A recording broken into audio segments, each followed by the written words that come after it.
Wild Health is about optimizing you. We use genomics, blood work, biometrics, microbiome assessment, many other tests, and a conversation with you to come up with a full health optimization plan. What's the perfect diet, exercise, and supplement plan for you and only you? The Wild Health podcast is about optimizing all of us. Here we cover the cutting-edge science that gives you the base to be able to apply the personalized plan we give you as a patient.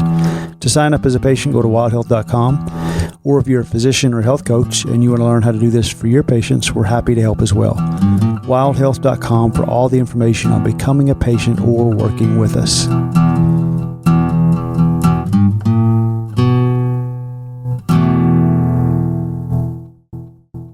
All right. Welcome back to the Wild Health Podcast.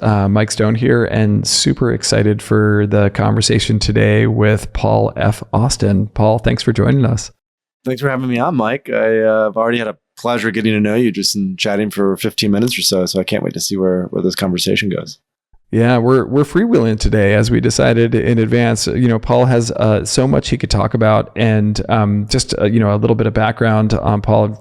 Please feel free to add anything that you want. But Paul is really a pioneer in the psychedelic space. He's the founder of Third Wave, and has been empowering leaders, creatives, and pioneers to leverage psychedelics for profound personal and professional growth. And he's done that through a variety of really cool ventures, and not only from a educational side with the Psychedelic Coaching Institute, but also more sort of consumer-based with Third Wave, so a platform to guide millions of people towards safe and meaningful psychedelic experiences. And I could go on and on and on about everything you've done. I'm just excited to see where this conversation takes us. So I told Paul up front, everybody, I'm breaking the fourth wall, that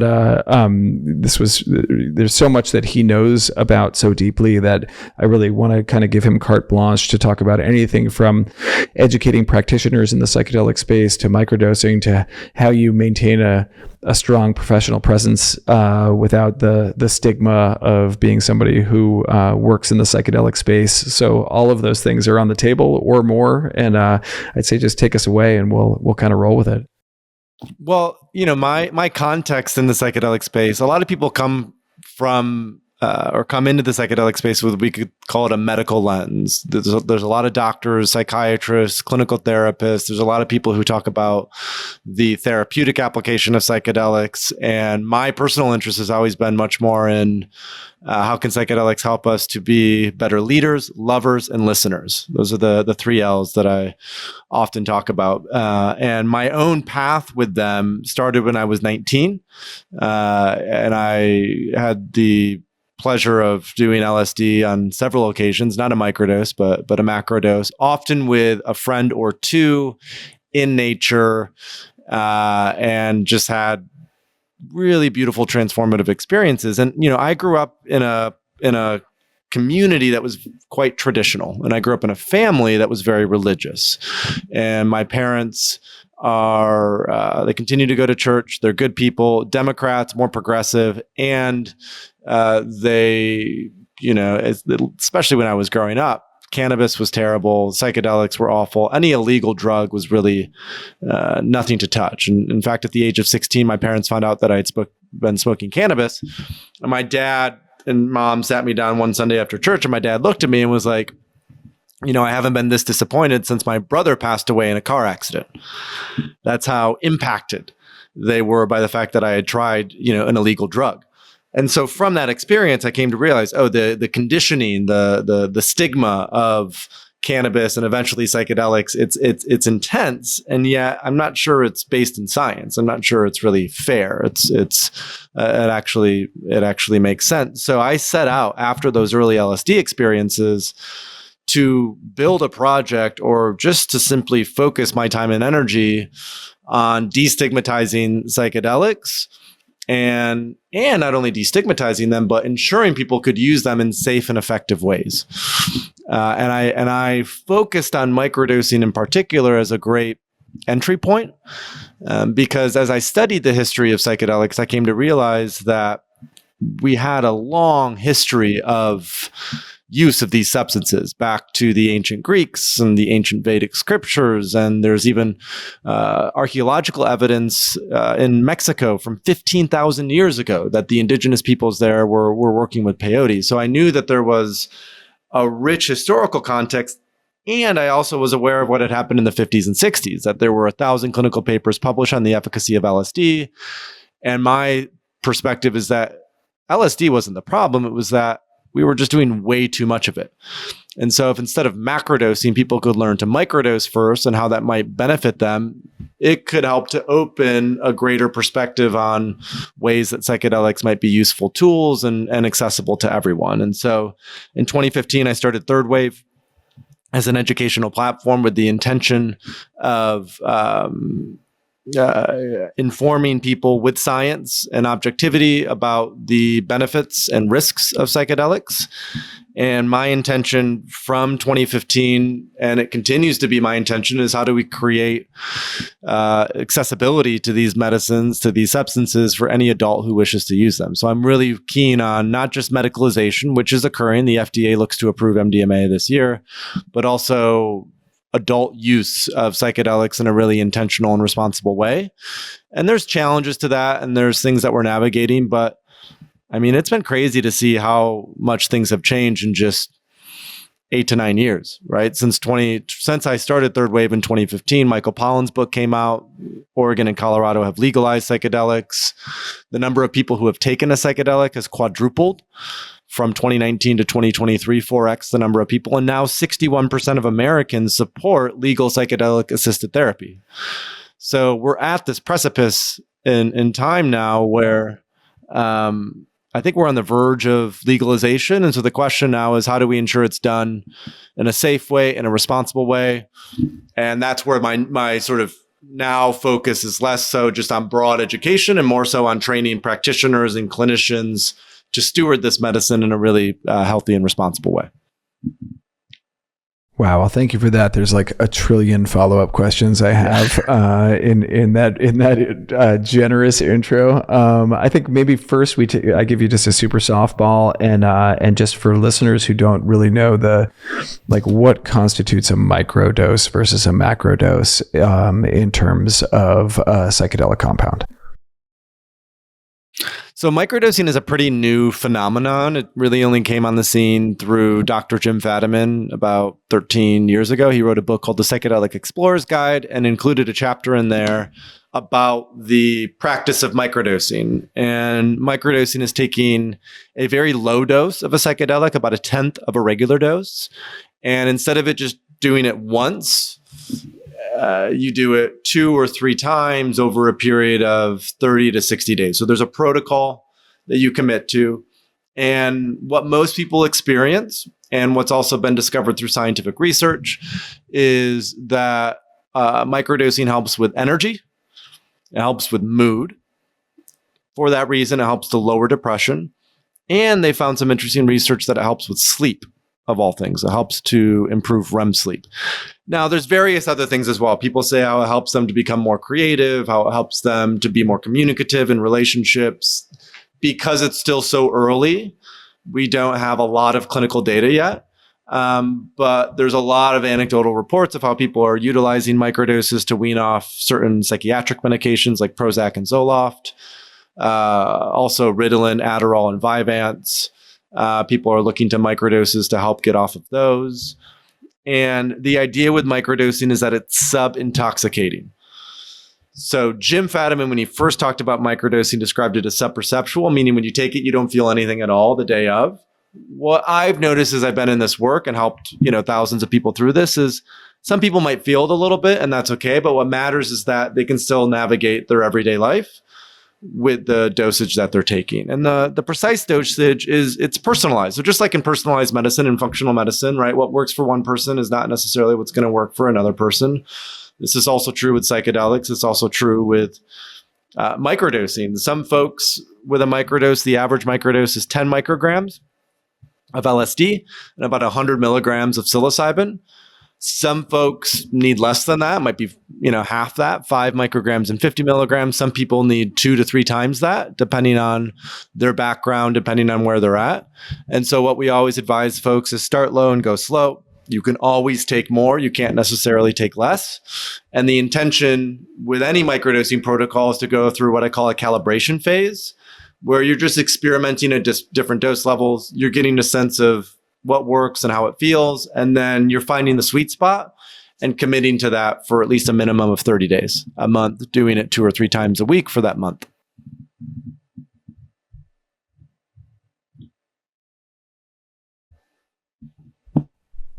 Okay. Well, I think I had a little bit of a delay there, so apologies if there was an awkward pause. But I caught 99.99% of that, so I think we can just keep rolling.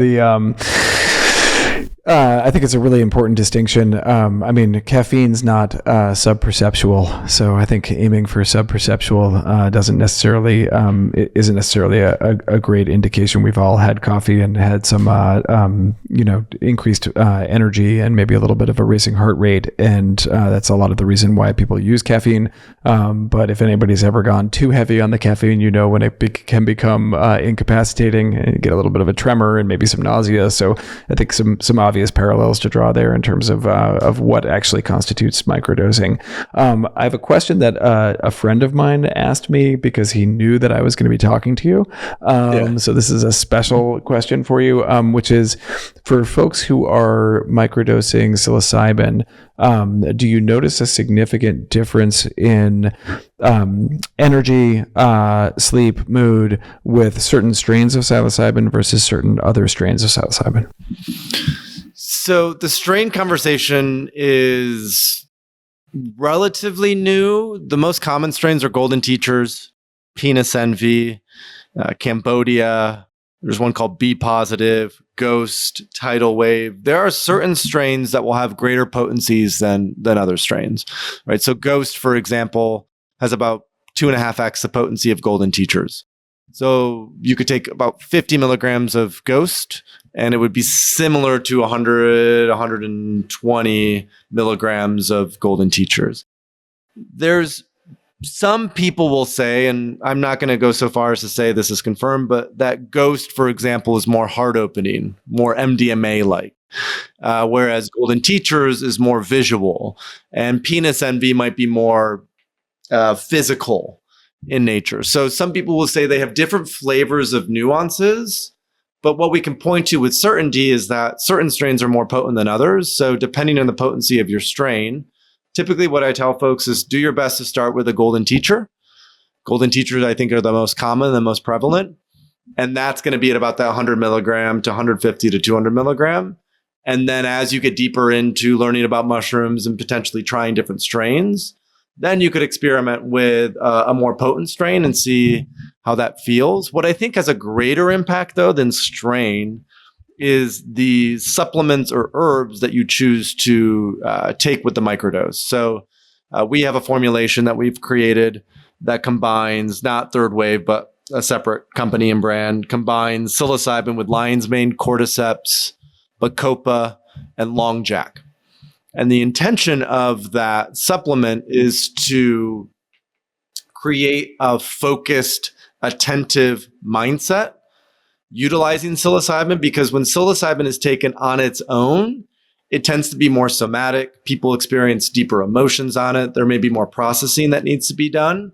Whereas if it's combined with particular herbs, other functional mushrooms, there's a way that the energy can be more focused. It becomes more dopaminergic.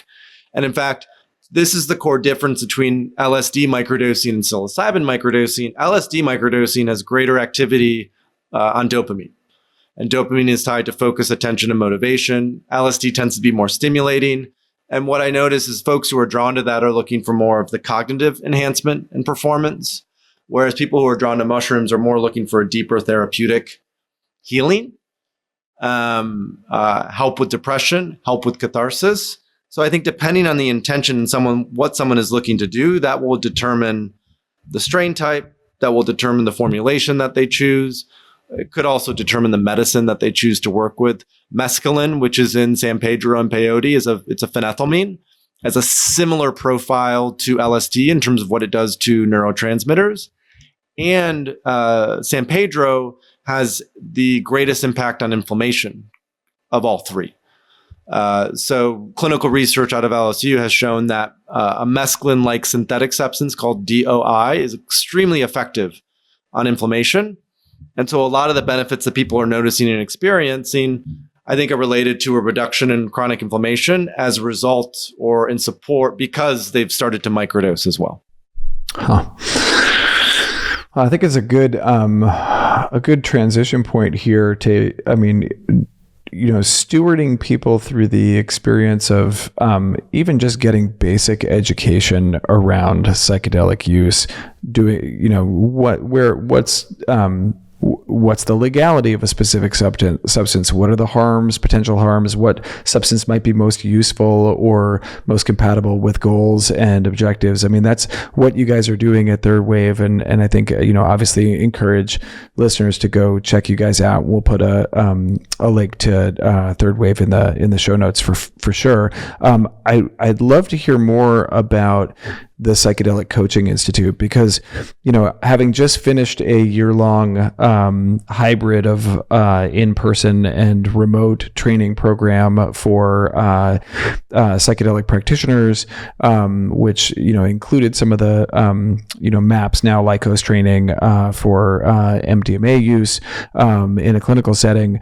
I have been just kind of floored with the range of stories of people working with psychedelic facilitators, from incredibly, people who hold just incredibly beautiful space and are so supportive with a ton of preparation and integration before and after, respectively, to the most terrifying, either lack of preparation or just straight up unethical, really scary stuff that can happen with the wrong person facilitating an experience and the lack of preparation and integration. So was fascinated just to have something show up, not really for folks with, significant clinical background, but more of a professional development / training program for people to hold space in a way that's responsible and ethical and informed. So anything you can tell us about the Institute, I'm all ears.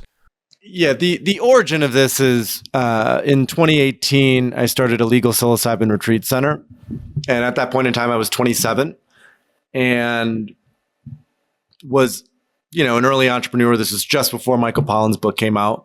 And I helped to co-facilitate the first 8 retreats, myself and other partners. And really none of us, at least to start with, had a clinical background. And so we wanted to have beautiful retreats. We wanted to support people. And we knew that there would be certain aspects and elements that would be out of our capacity to support. So in our application, we vetted out anyone who was on any sort of psychiatric medication or had a background of any sort of significant trauma. And we were very clear about, this is who we can help support and this is who we can't help support. And that psilocybin retreat center ended up becoming the gold standard for psilocybin retreats. It raised tons of money. We helped to significantly influence the legal policy in Oregon as psilocybin was legalized there, and took a lot of our best practices and things into that. And so it really got me thinking, there's a lot that we can do. There's a lot that we can teach and train that isn't necessarily about the therapeutic aspect, that still empowers people to enter a safe space and have really deep and transformative experiences with psychedelic substances. And in fact, that's what most people might benefit from, that there's actually only a minority of people who have deep clinical issues that need the deep one-to-one psychotherapeutic support. A lot of people could benefit from larger group work. And so in 2021, we're in the thick of COVID. At that point in time, we were attempting to raise some investment, but it just wasn't happening for us. So naturally, we had to launch a new product. And I noticed that there was more and more practitioner trainings coming on the scene, but it was still quite early. And none of them were focused on the application of psychedelics for leadership, performance, and well-being. All of them were really focused on the clinical and therapeutic applications, MDMA, ketamine, how it could help with depression, PTSD. And my background and my focus from the get-go in this space personally has been on leadership, performance, and well-being. It's how I really interacted with psychedelics in a substantial way. It's how I've supported many other people. And I knew there were a lot of executive coaches, functional medicine coaches, relationship and life coaches, and also clinicians, medical doctors, clinical psychologists, clinical therapists who were tired of the limited model of what the medical system allows for and wanted to step into something that was much more expansive. And so the way we've curated our faculty and our program is a lot of our faculty are clinically trained. We have 2 MDs, we have a doctor of Chinese medicine, we have clinical psychologists, we have clinical therapists. We really go deep into that, and we're exploring the impact on communication, the impact on creativity, the impact, how do we coach people to learn and master what I call the skill of psychedelics. And so the way that we've constructed the training program has been, it's a 3-part. It's theory. So first is the sort of orientation of the landscape. What are the legal policies that are developing around psychedelics? What's the historical context? What are the different medicines that are available? What are the different outcomes that people are looking for when they're in a larger container? And so helping people just to get a sense of this is the full context of what you're stepping into as a practitioner or coach. We then have a 6-day intensive in Costa Rica, and we guide, we have about 35 to 40 coaches come down, and we do ceremony, we do breath work, we do workshops, we support each other, in that process. And the intention of that is some of these people have never sat in a medicine ceremony before. Maybe they've done some individual medicine work or they've worked with ketamine, but they've never been in that group ceremonial space. And as you know, there's a lot more that comes up in a group environment that has to be navigated compared to just the one-on-one work. So you get 40 people in the jungle for a week. You temescal, microdoses, high dose ceremony, and there's a lot that we can work with. And what we always emphasize is what is key for any practitioner who wants to enter the psychedelic space is to walk the walk. Right? We need to have integrity in our work. I emphasize again and again humility, because it's really important to know who we can help and who we can't help. And that's also this beautiful aspect of being in a cohort and a group where there are both clinicians and non-clinicians. There are people in business, there are people in relationships, there are people doing clinical healing, that there's a support system. There's this collaborative model that starts to emerge. And then we ask, okay, now how do we master what I call the 5 key elements? And so this is what I think is key for, even if you're just listening to this, you're not interested in becoming a coach or practitioner, but you want to do deep psychedelic work. We emphasize 5 things. Assessment, there always needs to be an assessment process that's carried out. There needs to be diligence that's done. Preparation, there should always be preparatory support provided before a high dose experience. It could be group work, it could be one-on-one work, but there needs to be preparation that's coming in to that experiences, practices that are encouraged, shifts in lifestyle that help to support a really deep and profound experience. The third aspect is an experience. How do we find a great experience? Which medicine do we choose? How much of that medicine? Which facilitator do we work with? Then we have integration after that high dose experience. How do we take advantage of what's called the critical learning period? So when the brain is more plastic and malleable, how are we focusing that energy towards productive outcomes that are going to serve us in the long term? And the 5th one is microdosing. How can microdosing elongate that critical learning period? And so that way, when people have these insights and downloads in a high dose ceremony, if they're not microdosing after, they might just have 2 or 3 weeks to make changes. And then some of those old patterns and behaviors start to come back. And so what we advise is, in most cases, it may be appropriate to microdose 2 or 3 times a week, because it helps to extend that critical learning period, that brain plasticity. And so I think for practitioners who want to enter this space, or for individuals who are interested in doing deep medicine work themselves, assessment, preparation, experience, integration, microdosing, that's what we focus our practicum on. So the students spend a month on each, a month practicing assessment, a month practicing preparatory work, a month, how do we navigate experiences? And what we emphasize again and again is this is a program for prep and integration. This is not a program to train you how to guide people through high dose experiences. There are folks who come through the program who do that, who inevitably end up doing that. And I would say the majority are more interested in the prep and integration, the support. And then if they need to, referring people out to other people within the community. We've trained about 250 practitioners so far through the Institute. And we have people all over the States, all over the world. And that also allows for a really rich environment because I think the medical clinical side is so important. I am enthusiastic and so hopeful that the FDA approves MDMA this year. I think it's fantastic. Even ketamine currently being legal, I think can be really effective. But I'm interested in that sort of underground, decentralized, localized network of practitioners that are willing to have the courage to maybe stick their neck out a little bit and start to do this work with discernment and with intention, and start to develop that mycelial network of practitioners who can not only do the healing and therapeutic work, but what I'm most inspired by, Mike, is systems change. How can psychedelics help business leaders, creatives, even politicians, educators develop new systems that are rooted in some of the wisdom and insights that we learn from plant medicine?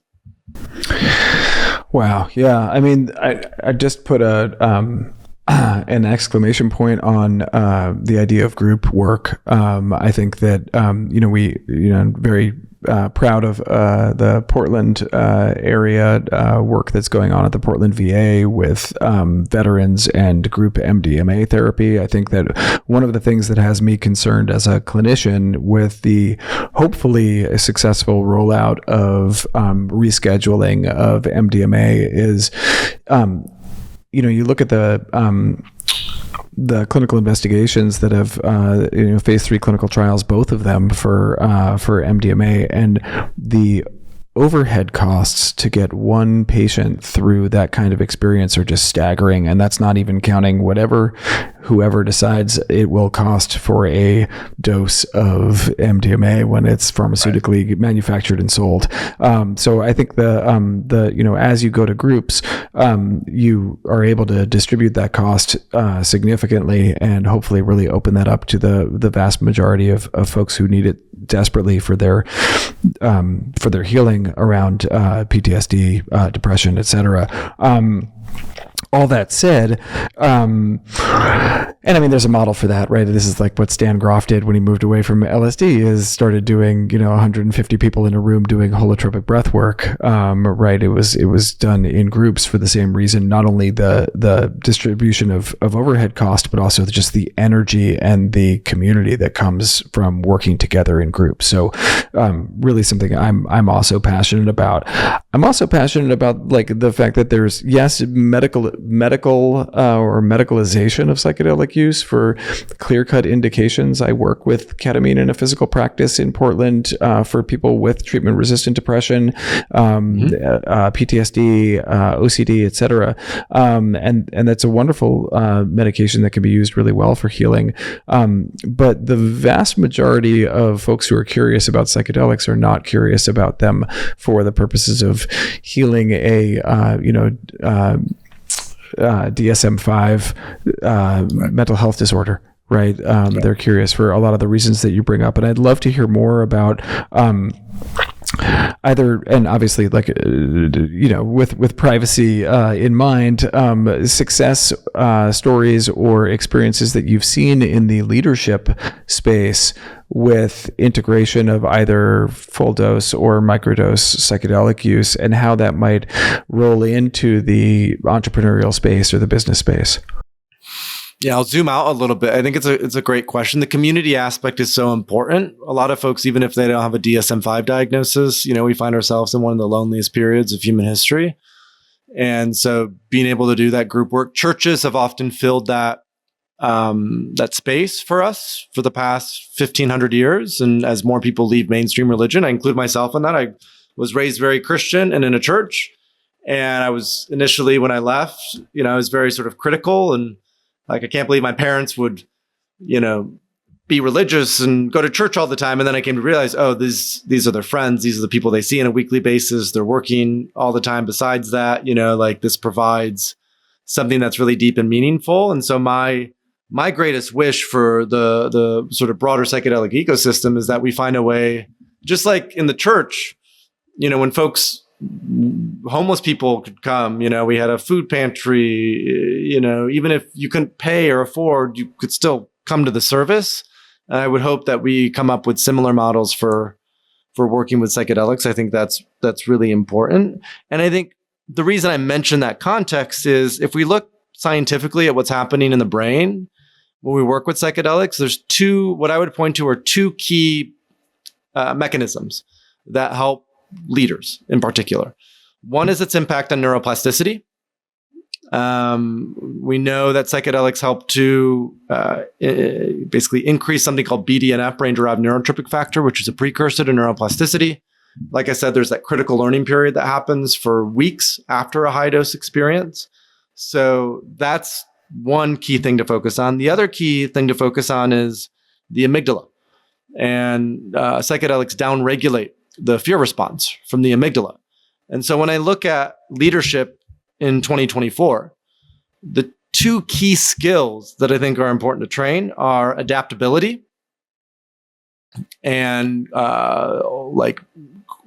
holding a creative vision, being clear in a creative vision in uncertain circumstances or uncertain contexts, and the willingness to adapt that vision. There needs to be both a clear sense of where we're going and an agility as things emerge. And I think psychedelics help leaders to train for the unknown. And this is so important for any founder, entrepreneur who's building something, because we have to make a lot of decisions without knowing all of the facts and details. And I think that's where the second aspect comes in, is a lot of decisions are based on gut. A lot of decisions are based on intuitive insight. And oftentimes we don't make decisions because we are afraid or we're scared or we're fearful. And so if we can, come into medicine work with this commitment to being courageous in the space itself, in the container, to breathe through challenge and difficulty, to go deep into the shadow and the emotions and stories and narratives that we've suppressed, and have a catharsis to process and integrate that. I think it's a great laboratory or training ground for how we stay regulated in a stressful environment and still execute and show up and do our best. And so I think at a fundamental level, that's a lot of what's happening. And then the role of a coach within that context is as a partner for accountability, a partner for brainstorming, someone who can help process and unpack what came up in that ceremony and how is that specifically relevant for integration. Because the most challenging aspect for those who are in a leadership role, especially if their actions are impacting dozens, if not hundreds, if not thousands of people, that personal shift in insight can only be as real as it's reflected externally. And so what I mean by that is a lot of leaders will do like a 360 assessment, for example, right? And they'll find out in that 360 assessment that they're not very good at communication. They have a hard time being confrontational or discussing difficult things with their team. And they do psychedelic work and it helps them to overcome that. Well, chances are if they built a large organization, it could be that that energy has filtered out through various aspects of the organization. Because oftentimes the organization and the aspects of it, especially at earlier stages, are reflected in the sort of quality of the leader. And so it takes time then to go, okay, I've made these internal changes within myself. I see it clearly now.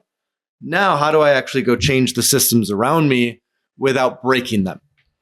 And so this is always the challenging part I find with psychedelic work within a leadership context, is especially if someone's they're embedded within a leadership context and they work with psychedelics.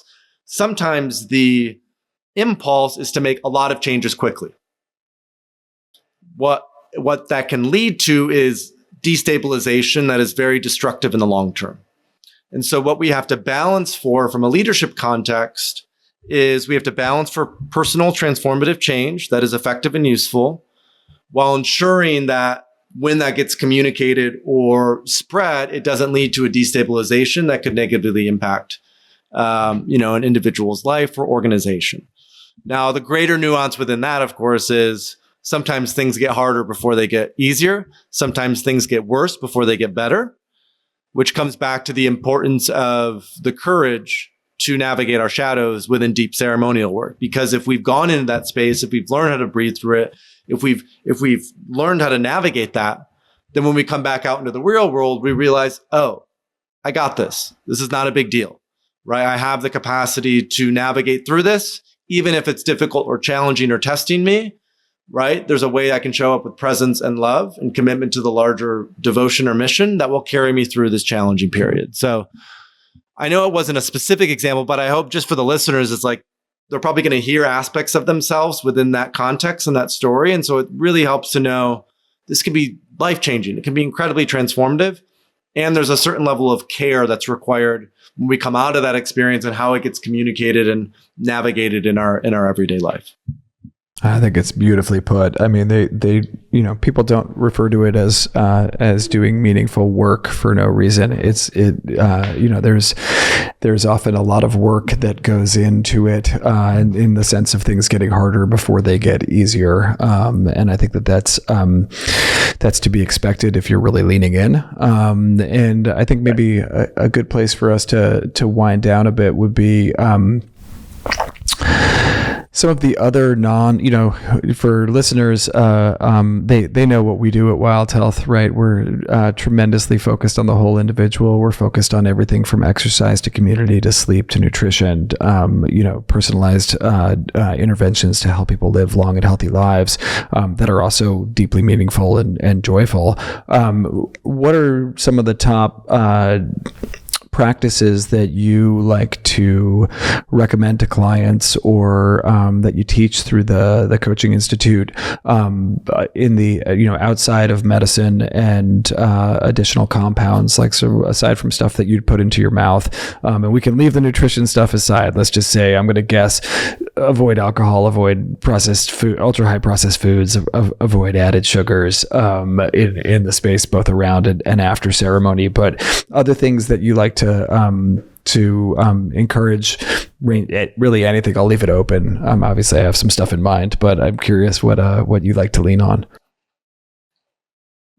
I'll do my best to be original in this, because I'm sure, the general practices people have heard of time and time again: meditation, get outside, breath work, hot, cold, fasting. I could keep going on and on.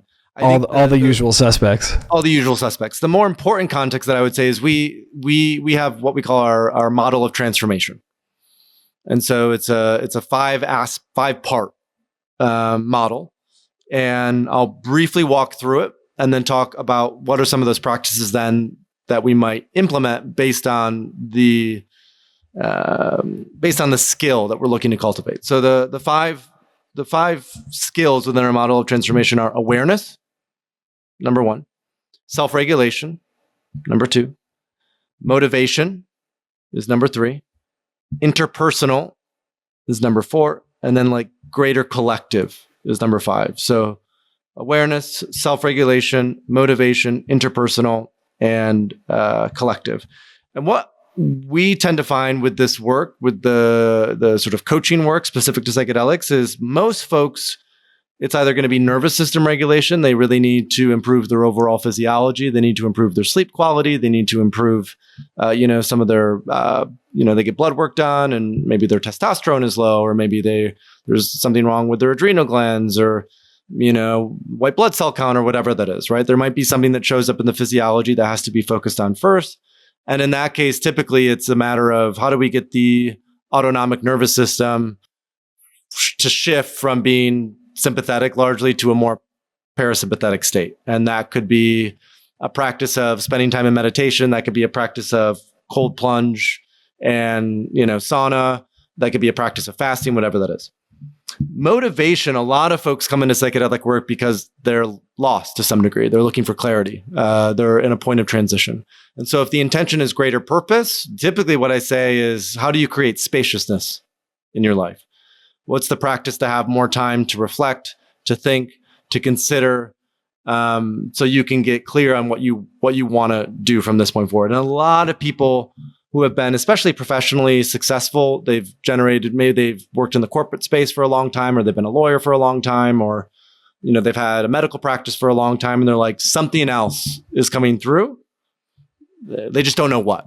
And so the psychedelic work can be helpful to first ask those questions. And then the practice is spaciousness, I find. How do you just be intentional about carving out time for yourself to slow down and be with things rather than continuing to stay in the do mindset?